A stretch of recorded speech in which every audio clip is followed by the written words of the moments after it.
Childhood adversity isn't just a memory, it operates as a profound structural determinant of lifelong health. Today, we're looking at a comprehensive scoping review that maps the evidence linking adverse childhood experiences, or ACEs, to adult mental health, and what public health frameworks can do about it.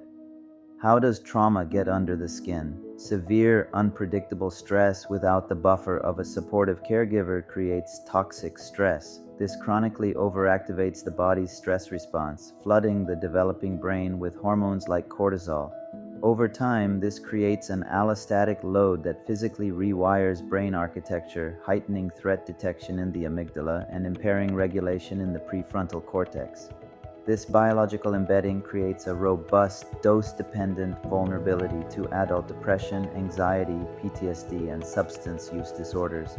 To effectively combat this public health crisis, the review organizes interventions across a rigorous 4-tier prevention framework. At the foundational base is primordial prevention. ACEs are not randomly distributed. They cluster in marginalized communities driven by systemic poverty and structural racism. Macroeconomic policies like the Earned Income Tax Credit and Housing Stabilization act as upstream prevention by alleviating economic precarity.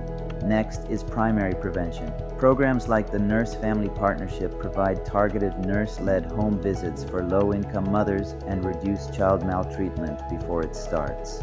This intervention improves long-term psychiatric trajectories according to randomized controlled trials. Secondary prevention involves early identification through clinical screening. However, deploying ACE screening without funding a robust referral infrastructure risks iatrogenic harm. Asking families to disclose deep trauma without providing meaningful follow-up care can trigger distress and institutional mistrust.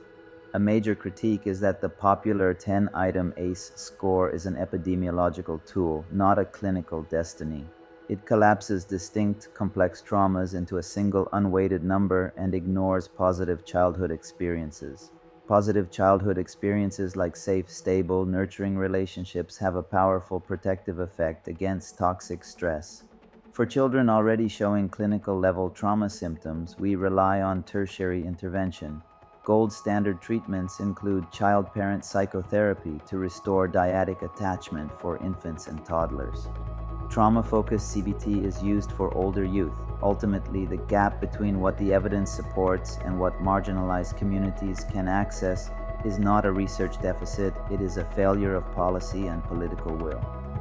To truly address the ACEs crisis, we must shift from simply tallying trauma to actively building structural health equity and resilient communities.